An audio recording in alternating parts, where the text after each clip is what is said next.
Message du président Bachar al-Assad au président du Nicaragua, José Daniel Ortega.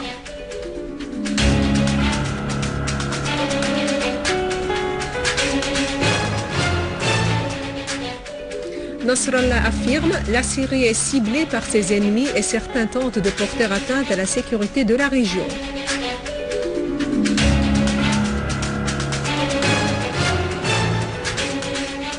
Soulèvement sur la place Tahrir contre la nouvelle déclaration constitutionnelle du président Morsi.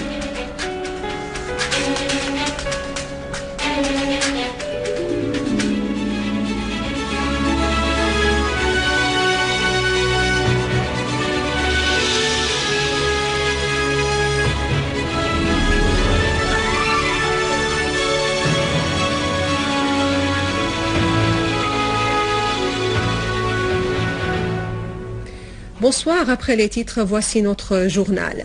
Le président Bachar al-Assad a adressé un message à son homologue nicaraguayen, José Daniel Ortega. Le message a été remis au représentant du président nicaraguayen pour les affaires de la politique internationale, M. Miguel Descoto, par le vice-ministre syrien des Affaires étrangères et des expatriés, Faisal Mordad, délégué du président pour les affaires politiques internationales. En recevant M. Al-Mordad, Descoto a exprimé la condamnation par son pays de toute tentative d'intervention étrangère en Syrie et son soutien à la présidence, au gouvernement et au peuple syrien face aux tentatives de certains pays de porter atteinte à la souveraineté et à l'indépendance de ce pays. M. Descoto s'est dit confiant quant à la victoire de la Syrie, soutenue par tous les pays qui s'attachent à la liberté et à l'indépendance et qui sont prêts à lui fournir toute aide possible pour faire face à cette campagne. Pour sa part, M. Al-Mordad a exprimé son appréciation du soutien apporté par le Nicaragua à la Syrie dans toutes les instances internationales et sa défense des justes causes dans le monde.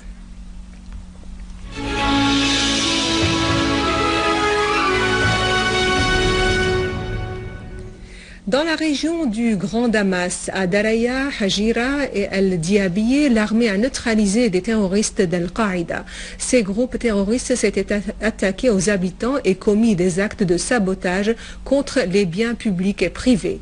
Une unité des forces armées a tué des terroristes du front d'Al-Nusra et a détruit un lance-mortier qu'il utilisait pour viser les citoyens dans la rue d'Al-Akshak à Hujaira. De même, des unités de l'armée ont infligé de lourdes pertes au groupe terroriste armé à Daraya. À Alep, une unité de nos forces armées s'est heurtée avec un groupe terroriste armé d'Al-Qaïda au rond-point d'Al-Bakara en face de l'hôpital Al-Kendi. Nos forces armées ont liquidé certains nombres de terroristes et détruit 4 véhicules équipés de mitrailleuses, une voiture transportant des terroristes et des munitions. Parmi les terroristes tués se trouvent Abdallah Ramadan Jassem, du soi-disant les agents de sécurité de la Révolution, Hussein Ali Faraj et Hussein Jassem Majid. À Dar'a, les services spécialisés ont saisi environ 197 000 comprimés de Captagon dissimulés dans une cachette à l'intérieur d'un pick-up à proximité du centre frontalier de Dar'a. Les enquêtes ont révélé que le véhicule était en route vers les frontières jordaniennes pour les livrer à un autobus et ensuite les transporter à l'extérieur. Le secrétaire général du Hezbollah, Hassan Nasrallah, a affirmé que certains dans le monde arabe tentent de présenter l'entité sioniste comme amie et l'Iran comme ennemi, soulignant que ces tentatives servent Israël. Nasrallah s'est félicité de la victoire de la résistance palestinienne à Gaza, la qualifiant de réelle, quelles que soient les tentatives visant à porter atteinte à cette victoire, comme ce fut le cas pendant la victoire de juillet 2006. M. Nasrallah a en outre affirmé que la Palestine restera la cause centrale arabe, appelant les gouvernements et les pays arabes et islamiques à envoyer l'arme et l'argent et à apporter le véritable soutien à Gaza. Il a appelé à cet égard, à cet effet, à faire face au projet américano-sioniste qui menace les peuples, les lieux saints et la dignité de la région, affirmant que cet affrontement est une priorité pour le Hezbollah. Nasrallah a enfin appelé à l'arrêt de la violence, de l'effusion du sang et de la destruction de la Syrie pour qu'elle reste unifiée et puisse récupérer sa force et sa place primordiale dans la région. Le président du Conseil de la Choura iranienne, Ali Larijani, a souligné que la décision de l'OTAN de déployer des missiles patriotes en Turquie aura des effets négatifs dans la région. Dans une déclaration faite à l'issue d'une tournée régionale incluant la Syrie, le Liban et la Turquie, Larijani a fait noter qu'il avait affirmé aux responsables turcs que cette mesure aura des effets négatifs sur toute la région, ajoutant qu'il a examiné avec eux la crise en Syrie et les moyens de la régler, ainsi que les relations bilatérales. Larijani a souligné le rapprochement entre les points de vue concernant les questions régionales importantes, dont les événements en Syrie, appelant les responsables sécuritaires des pays de la région à tenir des réunions continues afin de régler cette crise.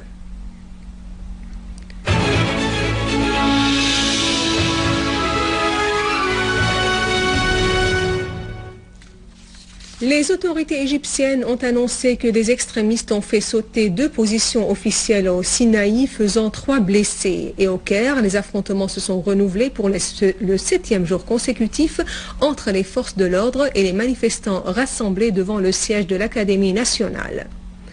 Sur la place de Midan Tahrir, le sit-in de protestation contre la nouvelle déclaration constitutionnelle du président Mohamed Morsi, annoncé jeudi dernier, s'est consolidé au second jour. 18 partis et formations politiques égyptiennes avaient signé vendredi dernier une déclaration rejetant cette nouvelle déclaration présidentielle et lançant un sit-in au centre de la place Tahrir pour amener le président Morsi à revenir sur sa décision et proposant une grande manifestation mardi prochain pour soutenir leur demande. Au Caire, un sit-in al-Tahrir a dénoncé la déclaration constitutionnelle du président Mohamed Morsi.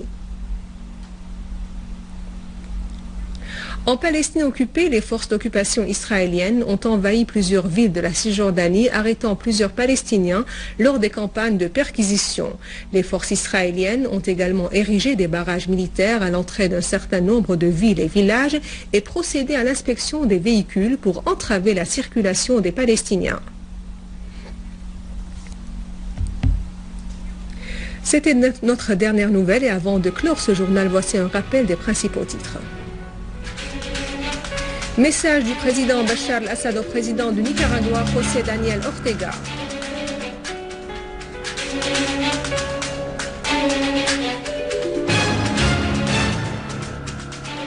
Nasrallah affirme que la Syrie est ciblée par ses ennemis et certains tentent de porter atteinte à la sécurité de la région.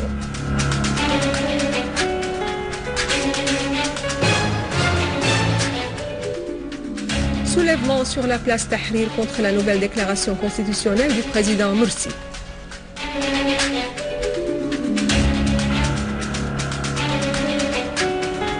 Ainsi s'achève notre journal. Je vous remercie de l'avoir suivi. Passez une bonne journée sur notre chaîne. Au revoir.